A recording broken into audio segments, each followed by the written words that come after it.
नमस्कार सभी को। आज के इस संभाषा के सत्र में आपका स्वागत है। पहले तो थोड़ा सा लेट हुआ है तो मुझे लगता है पहले केस डिस्कशन कर लेते हैं।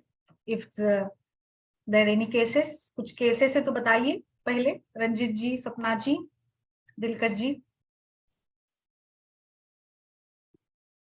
डिस्कशन के लिए।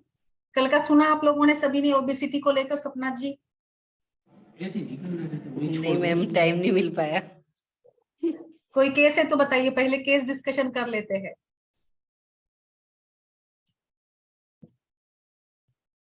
यस सर, चितरंजन जी, रंजित मैम।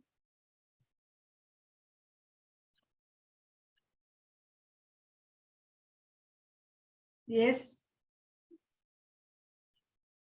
दिलकश जी, अगर कोई केस है तो बताइए पहले।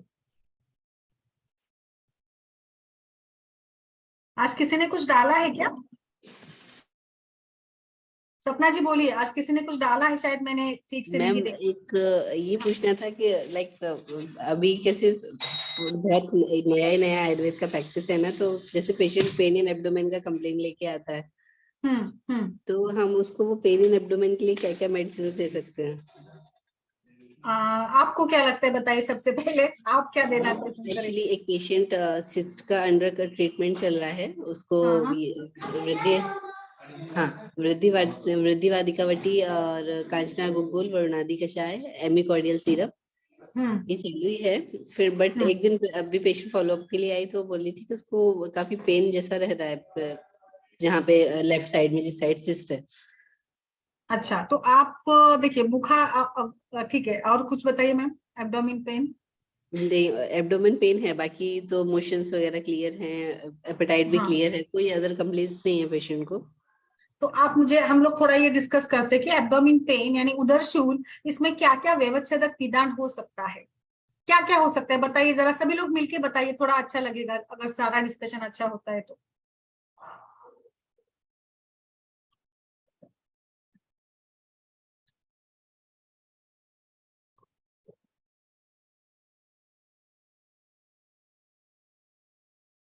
यस, क्या क्या हो सकता है बोलिए मैम, क्या क्या हो सकता है? पेन इन एब्डोमिन है तो स्त्री रोग में आप क्या क्या विचार कर सकते हैं? अगर मेंस्ट्रुअल साइकिल चालू नहीं, मेंसेस है तो हम लोग समझ सकते हैं कि मेंस्ट्रुअल पेन है, बट विदाउट मेंसेस पेन किन किन कारणों से हो सकता है? इन्फेक्शन है कोई? बताइए, गायनिक का कॉज बताइए मुझे, क्योंकि अगर हम बाकी विचार करेंगे तो इंडाइजेशन, गृहिणी, अल्सर्स, कई सारे कारण इसके हो सकते हैं, अनाह, अधमान, अटोप, वात प्रकोप, तो वो अन्नवा स्त्रोत से रिलेटेड होते हैं। कई बार मूत्रवा स्त्रोत से भी रिलेटेड हो सकता है। तो गायनेकोलॉजी में आप क्या क्या विचार करती है? बोलिए मैम, क्या सोचती है आपकी पेन एब्डोमिन का क्या क्या, जब पेशेंट, जैसे अच्छा ये प्रश्न है कि पेशेंट पेन लेकर आता है तो हमें किन किन व्याधियों के बारे में सोचना चाहिए? तो सबसे पहले हमारे दिमाग में तो अन्नवस्त्र के व्याधि आते हैं कि पेट खराब है क्या, फिर हम लोग यूरिनरी सिस्टम की तरफ बढ़ते हैं, फिर हम लोग रिप्रोडक्टिव सिस्टम की तरफ बढ़ते हैं कि ये मेंसेस से रिलेटेड है क्या। तो मुझे इसमें आप सभी से उत्तर चाहिए कि हम क्या क्या डिसीज के बारे में सोचें। एक तो पीसीओडी सोच सकते हैं, दूसरा पीआईडी सोच सकते हैं, पेल्विक इन्फ्लामेटरी डिसीज सोच सकते हैं, तीसरा एडिनोमायोसिस मैम। वेरी गुड, या वेरी नाइस, एडिनोमायोसिस। और एंडोमेट्रियोसिस में पेन रहता है? आरती जी बोलिए मैम। पेशेंट्स को तो रहता है। यस, एंडोमेट्रियोसिस में रहता है। और बताइए, यूटीआई इन्फेक्शन पेन रहेगा? Yes ma'am. या और बताइए। मैम हेमरेजिक सिस्ट में भी होता है। यस, हेमरेजिक सिस्ट में, मतलब एनी टाइप ऑफ सिस्ट और फाइब्रॉइड इसमें हो सकता है। और बताइए, एब्डोमेन पेन के कारण क्या क्या, गायनिक से रिलेटेड विचार करेंगे और कैसे हम लोग इसमें विचार कर सकते हैं, वो थोड़ा सा मैं आपसे सभी से ये जानना चाहती हूँ कि आप प्राइमरी ट्रीटमेंट क्या देते हैं? कोई भी पेशेंट कंप्लेन करता है तो बताइए रंजीत जी।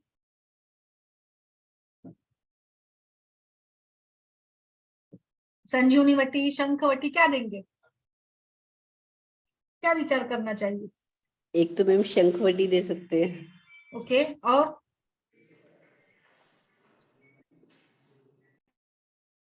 और बताइए संजीवनी।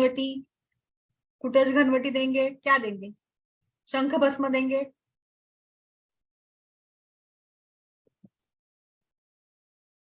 क्या लगता है बताइए?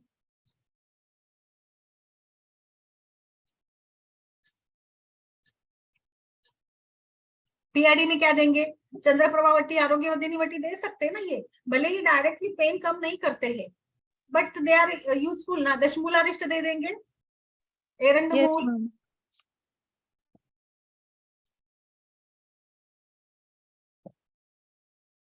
पीएमएस में होता है पेन, पोस्ट मेनोपॉजल सिंड्रोम में हो सकता है कि एब्डोमिन पेन? यस।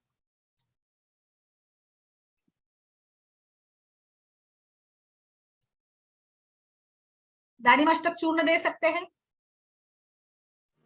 हाँ मैम। अजवायन, वटी, पुदीना का इस्तेमाल,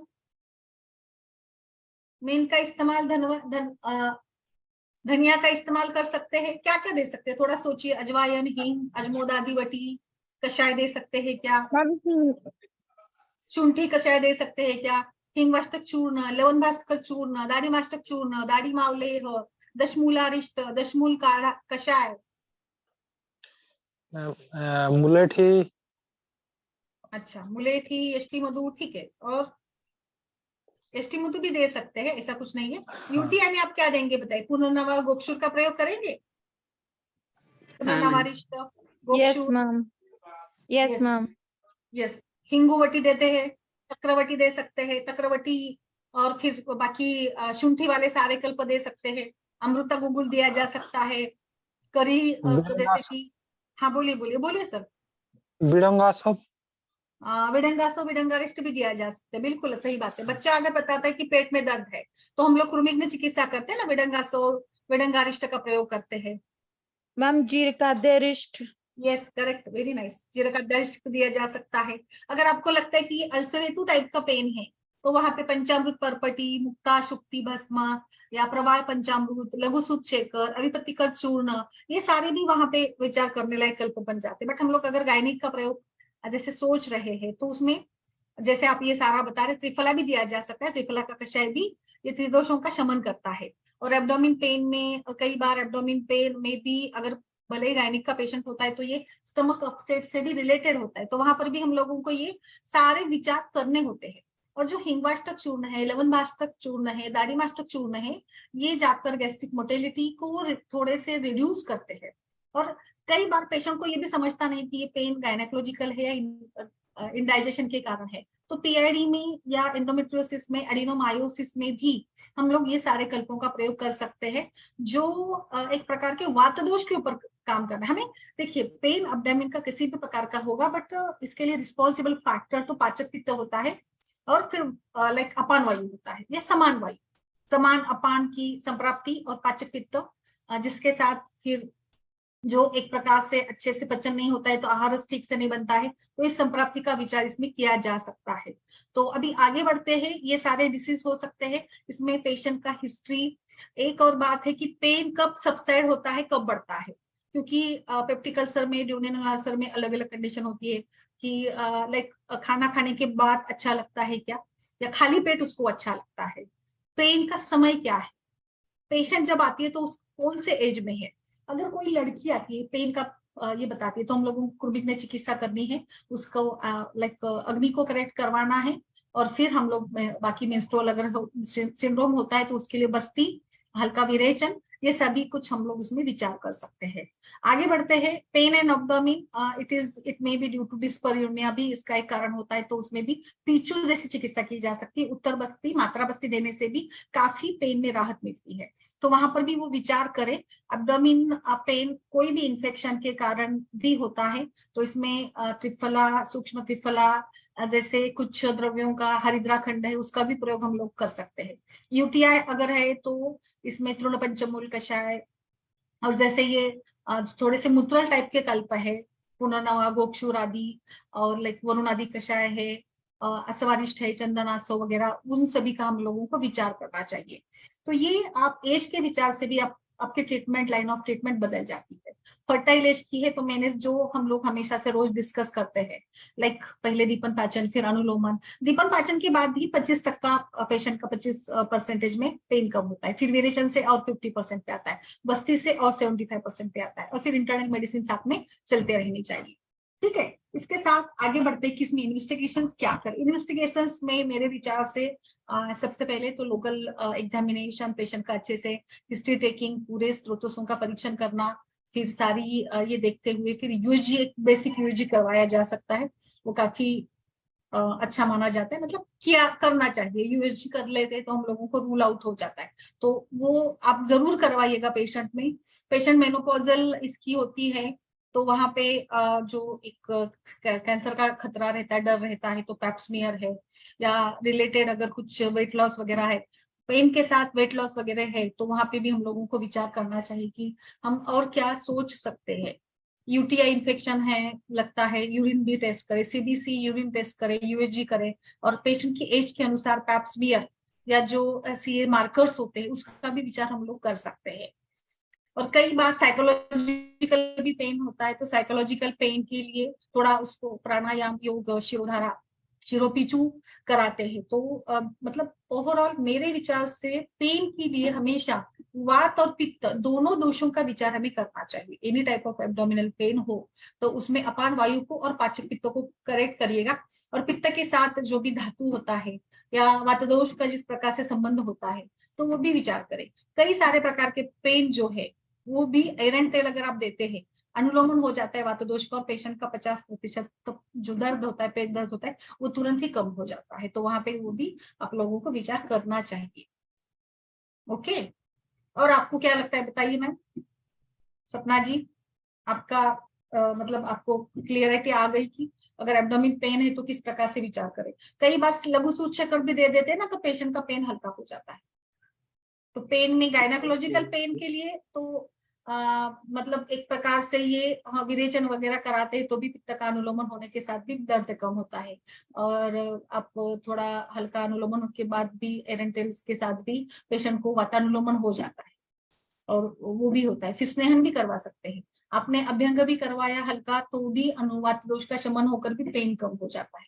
तो ऐसा जरूरी नहीं कि कोई पेन किलर दवाई दिया जाए।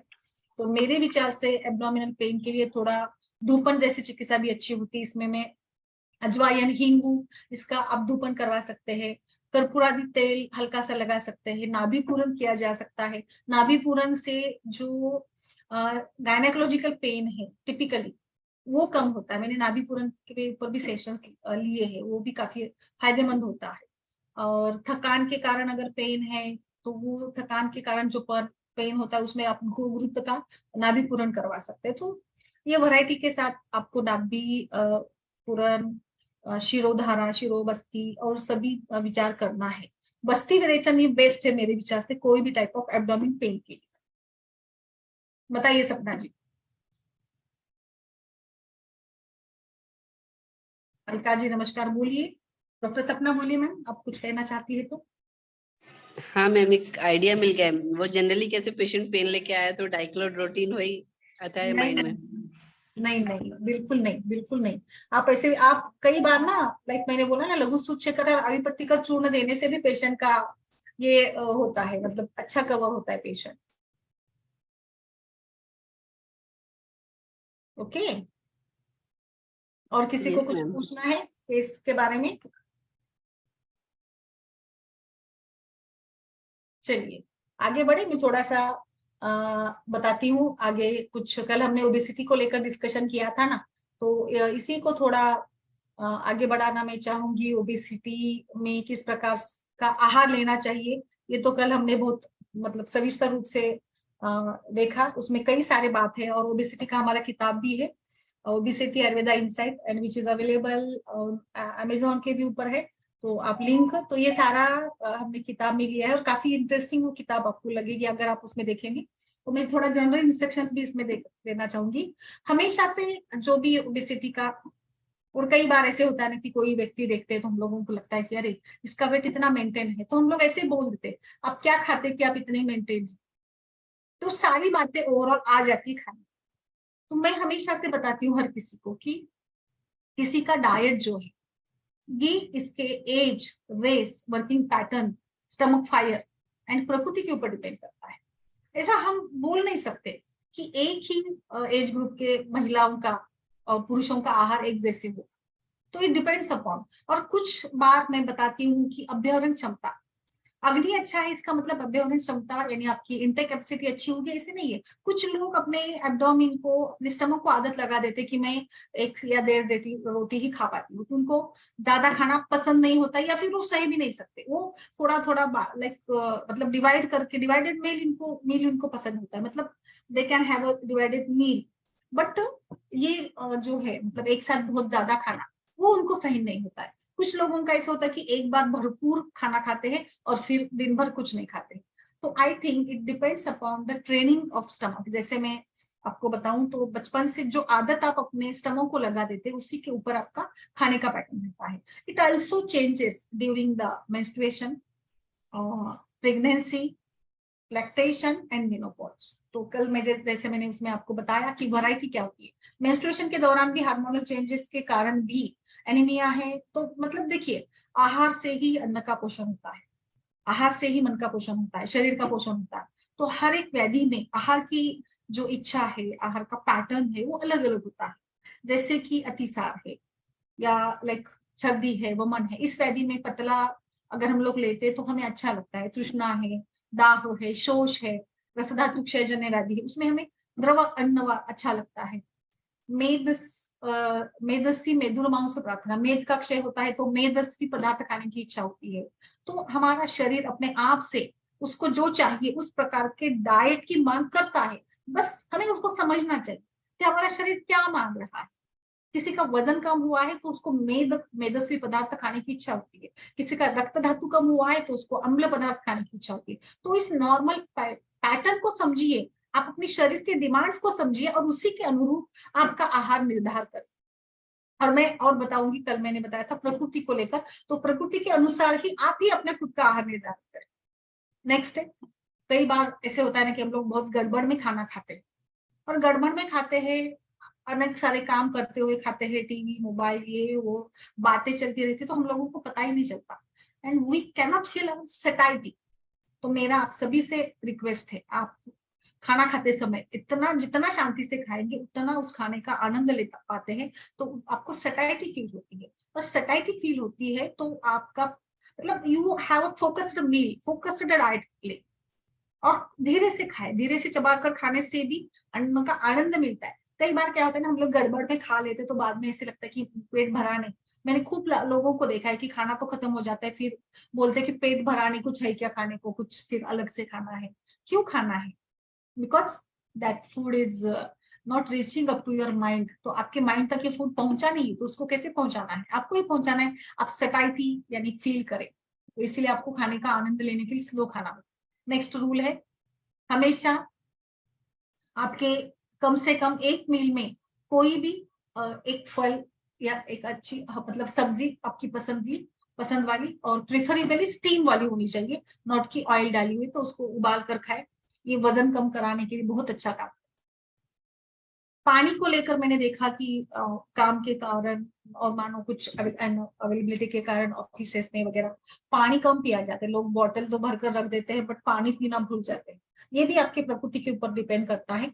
एंड सो बहुत ज्यादा पानी पीने से हमारे शरीर की मेटाबॉलिक एक्टिविटीज या जो एक सेल्यूलर ये होता है ना, फैसिलेशन होता है, वो बढ़ जाता है। तो पानी भरपूर पिए, और आप जैसे भी चाहे, अगर गर्म पानी पीते तो वो तो बहुत ही ज्यादा अच्छा रहता है। एक और बात है, बहुत हम लोगों के 50% लोगों का ये रहता है ना कि वो मुझे ये सब्जी पसंद नहीं, मुझे वो नहीं पसंद है। तो आई थिंक कि ये भी एक कारण है कि आप ये जो एक प्यास है, भूख है, हंगर है, वो सटाइटी लेवल तक नहीं पहुंच पाती, और मेंटल लेवल पर कहीं ना कहीं उसका एक खालीपन हो जाता है, जिसके कारण आदमी इमोशनल ईटिंग करते रहता है। तो add every type of food in your diet. करेला पसंद नहीं, कद्दू पसंद नहीं, ये सब्जी पसंद नहीं, वो सब्जी पसंद नहीं, ये मत करिएगा, ये छोड़ दीजिएगा। ये बहुत जरूरी है, बिकॉज हर एक सब्जी में, हर एक इसमें कुछ ना कुछ एक अलग इंग्रेडिएंट होता है। तो मुझे लगता है कि उन सभी का विचार करके हर टाइप का आपका पैटर्न का डाइट आप ले। नेक्स्ट है लाइक आप जब भी खाना खाने बैठे तो छोटी स्मॉल प्लेट ले, कोई भी फूड, लाइक लोग जो होते बोलते मैंने 6 महीने से चावल छोड़ दिए, मैं घी खाता नहीं हूँ, मैं ये खाता नहीं हूँ, मैंने छोड़ दिया, वजन बढ़ता है। छोड़ मत दीजिए, अपने मन को मत मारिए। तो have a smaller portion of that particular food. आपको मीठा बहुत पसंद है, बट मीठे को पूरा त्याग मत करिएगा, तो उसको थोड़ा खाइए। थोड़ा खाने से क्या होता है ना, मानसिक एक जो हमारा शांति होती वो होती है। नहीं तो हम लोग एक स्ट्रेस में रहते हैं कि वो दिन भर रहता है कि नहीं नहीं नहीं, हम कहीं जाते बाहर जाते तो नहीं नहीं मैंने चाय छोड़ दी है, नहीं नहीं मैं मीठा खाता नहीं, नहीं नहीं ये नहीं करता हूँ। तो एक लेवल पर आपके वो कहीं ना कहीं निगेटिविटी बैठ जाती है, तो उसको ऐसे मत करिएगा। तो मेरे विचार से आप हर प्रकार का पसंदीदा जो भी खाना चाहते हैं वो खाए, बट आप उसकी फ्रीक्वेंसी रिड्यूस करें। ये भी एक सोर्स होता है ना, पूरा उसको ओमिट मत करिएगा, छोड़ मत दीजिएगा, उसकी फ्रीक्वेंसी कम करें, हफ्ते में महीने में एक आध बार, वो आप ये कर सकते हैं ना। इसके साथ साथ आप जब भी खरीदारी कुछ ग्रोसरीज लाने जाते हैं तो मैं हमेशा बताती हूँ सभी, क्योंकि हमारे इसमें ग्रोसरीज में 50% ग्रोसरीज या ये हमारी जरूरत की नहीं होती, ऐसे ले आते हैं। ऐसे चिप्स का पैकेट ले लिया, कोई ले रहा है करके, तो लोग इतना ट्रॉली भर भर के खाने की चीजें उठा लेते, तो ऐसे लगता है कि कितना खाते हैं, बट ऐसा नहीं होता है। तो वो एक साइकोलॉजी होती है।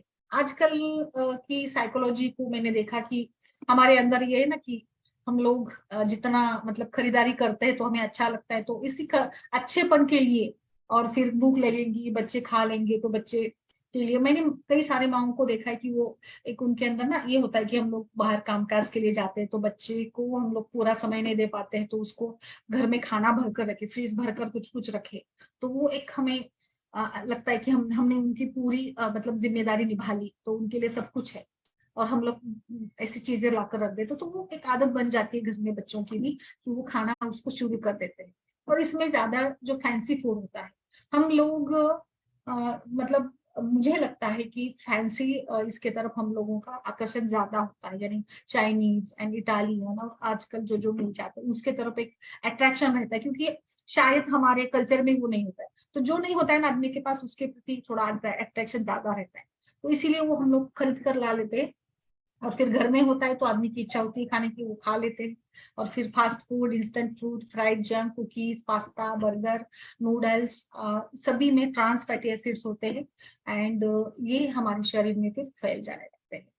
नेक्स्ट है आपके टोटल कैलोरीज के शुगर का प्रमाण कितना होना चाहिए। It should be less than 10% of your total meal.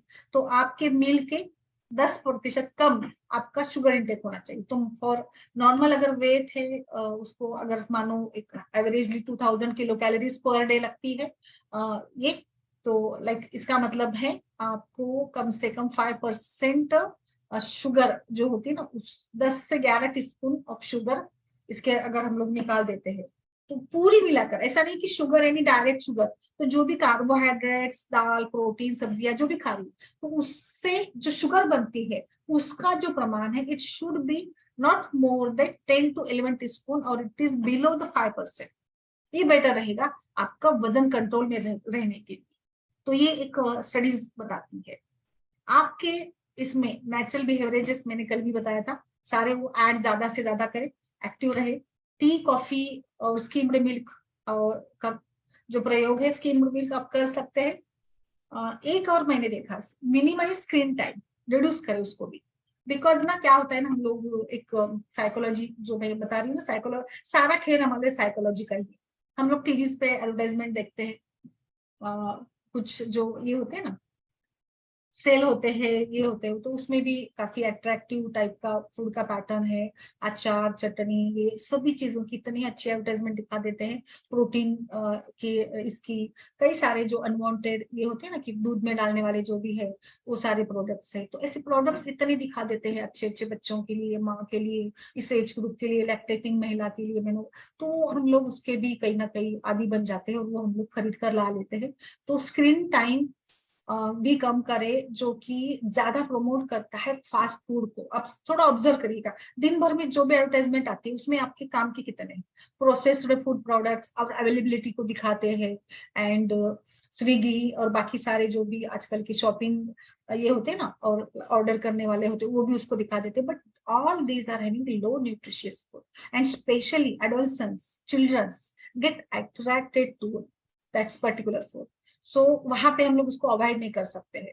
Like pizza, मैंने मतलब मुझे आश्चर्य हुआ कि अगर आप थोड़ा सर्वे करेंगे तो जिस मतलब मोहल्ले में छोटी सी गली में जहाँ पे जाने के लिए रास्ता नहीं होता है वहां पे भी पिज्जा डिलीवरी होती है, तो हम लोगों को आश्चर्य लगता है कि इन लोगों के पास मतलब वो, देखिए ऐसा नहीं होता है, हम लोग किसी के मतलब ऊपर हम ऐसे बोल नहीं सकते ना, किसी का खान पान अपने अपने व्यक्तित्व के ऊपर डिपेंड करता है, बट फिर भी जिनके पास ज्यादा मतलब लो जिनकी इनकम होती है उनके पास उनका भी व्यवहार खान पान के प्रति इतना ज्यादा चूजी और मॉडर्नाइज हो जाता है और होता है।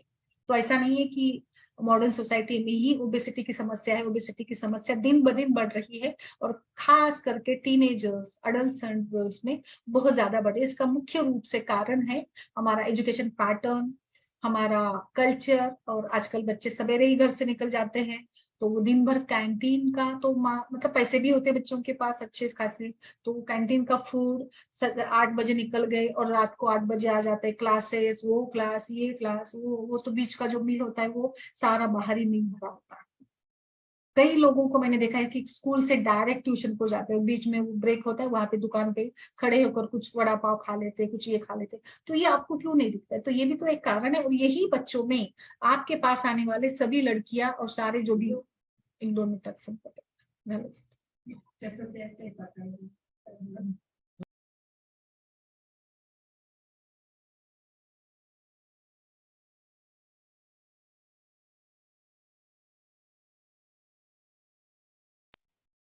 तो इस पीसीओडी इनफर्टिलिटी का कारण कहीं ना कहीं ये सारा कल्चर भी है। तो ये आगे सीक्वेंस में आपके पास जो भी पेशेंट आ रहे हैं ना, तो इसमें आपको ये उनका बचपन कैसे हुआ है उसकी हिस्ट्री आपको जरूर जरूर मिलेगी।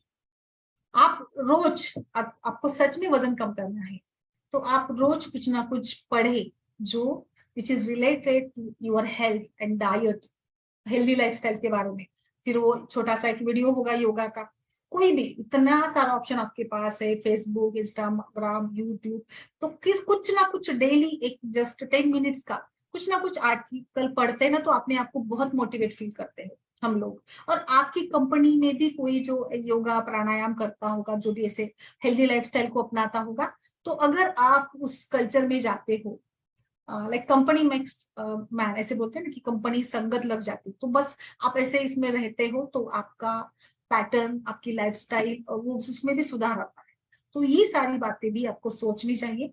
और मुझे लगता है आज के इसमें हम लोग इतना ही बात करते हैं। मैं एक्चुअली मैं पढ़ाना चाहती थी आगे के सत्र में हम लोग ओबेसिटीज के पूरा infertility and obesity and menopause, तो जो पूरी मैंने हमारी किताब जो है जिस प्रकार से बनी हुई है उसको लेकर ही मैं ये सारी बातें बोल रही हूँ। तो आई होप कि ये छोटी छोटी बातें हैं, बट मैंने भी जब ऐसे सोचा कि वजन कम करना है, तो जब भी हम लोग कोई यूट्यूब का या फेसबुक का कोई वीडियो कोई सेशन देखते हैं तो अपने आप को मोटिवेट बहुत बना लेते हैं और फिर हम लोग अगले हफ्ते में वही कुछ फॉलो करने का प्रयास करते हैं, खान पान हो या योगा हो और कोई भी कुछ भी बात हो, तो वो आप थोड़ा सा इस प्रकार से वो अपने आप को मोटिवेट रखने के लिए ये चीजें भी करें। ओके, एंड आई होप कि ये भी इंपॉर्टेंट बातें हैं। तो आज के लिए बताइए रंजीत जी, सपना जी, आई होप आपको ओबेसिटी को लेकर अभी थोड़ा क्लियरिटी और बढ़ती जाएगी और अपने पेशेंट्स को भी आप इसी प्रकार से सोचे, काउंसिल करें, ट्रीट करें। यस मैम, क्योंकि हम ऐसे नहीं सोचेंगे ना तो नहीं हो पाएगा, और यही सारे आर्थोवस्क्लेरोसिस के अवरोध के भी कारण है। ओके दिलकश जी, अलका जी, रंजीत जी, Yes, ma'am. Yes ma'am. बोलिए अलका मैम। नमस्ते मैम। नमस्ते, बोलिए। और कुछ है? नहीं, अभी तो नहीं है मैम। अच्छा, ओके, ठीक है। फिर अगर किसी का कुछ ये नहीं है तो फिर आज के मैम लिए। नमस्ते। हाँ नमस्ते, बोलो दिलकर। मैम एक पेशेंट है, उसको एडिनोमायोसिस है प्लस इंट्राम्यूरल फाइब्रॉइड है।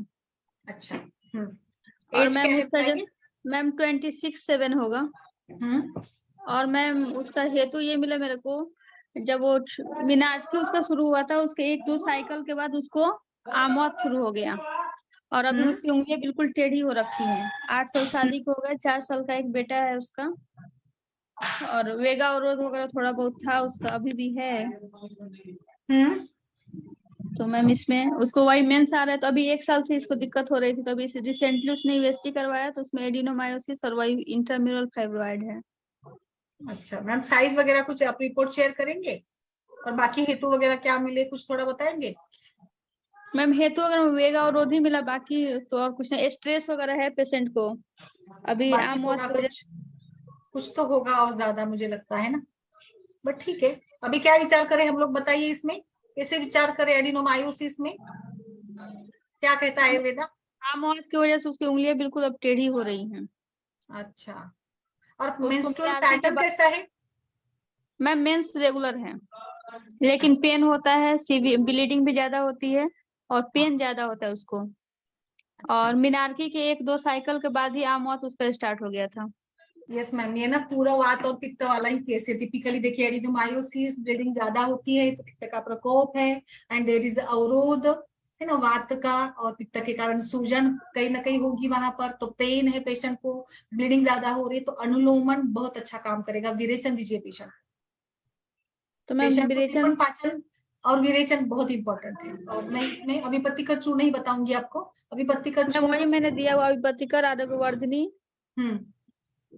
और हरिद्रा आमौत खंड डालिए मैम, हरिद्रा खंड डालिएगा, सूजन कम करेगा ना, एंटीबायोटिक के रूप में, एंटी बैक्टीरियल एंटी ये है ना, ये हरिद्रा खंड डालिएगा। और मैम विरेचन के लिए घी वही महातिक्त दिया जाए, महातिक्त घृत स्नेहपान के लिए। और ठीक है, विरेचन के लिए विरेचक बटी या क्या? मैं विरेचक बटी भी चलेगी, या फिर तिवृत्त दे दीजिएगा, तिवृत्त अवलेह देते थे। मैम एक ही बार देंगे तिरुवे तौले हम। देखिए अब बात दे रहे हैं, बट आपको ना, आप स्नेहपान कर रहे हैं ना, तो स्नेहपान खत्म होने के बाद एक दिन अभ्यंग स्वेदन करवाइएगा, और फिर नेक्स्ट डे को उसको तिवृत्त अवलेह दीजिएगा, मॉर्निंग भी दीजिएगा। कितने ml ma'am?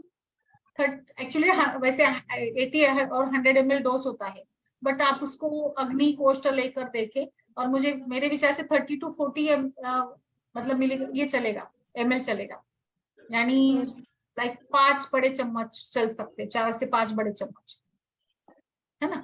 Okay ma'am, okay. अच्छा मैम, कोई पेशेंट अगर ओपीडी में आए हाँ इनफर्टिलिटी के लिए, हाँ, सब कुछ ठीक हो, तो फिर हमें क्या करना चाहिए वहां पे? वहां पे हाँ मैं एक सेशन लूंगी उस पर, सब फर्टिलिटी, तो जहाँ पे कंज्यूम नहीं हो पाता है अननोन कॉज के लिए, तो अननोन कॉज के लिए आप जनरल कंडीशन प्रकृति देखकर उसको रसायन वाजीकरण और फिर गर्भ स्थापना के लिए प्रजास्थापन गण के द्रव्यों का मात्रा बस्ती, उत्तर बस्ती और इंटरनल मेडिसिन देते रहना चाहिए। मैम इसे मात्रा बस्ती में क्या ये यूज करें, कौन सी तेल यूज करें या घृत चंदन यूज बला करें? बला तेल। अच्छा। हाँ, और अननोन मैम कॉज है तो वो एक क्या होता है ना कहीं हम फिर हम लोगों को शुक्र शोणित के ऊपर, उसके शुद्धता के ऊपर काम करना होगा, तो इसीलिए हल्का विरेचन देकर रसायन वाजीकरण करें, मतलब एक प्रकार की पॉजिटिविटी करते रहना चाहिए।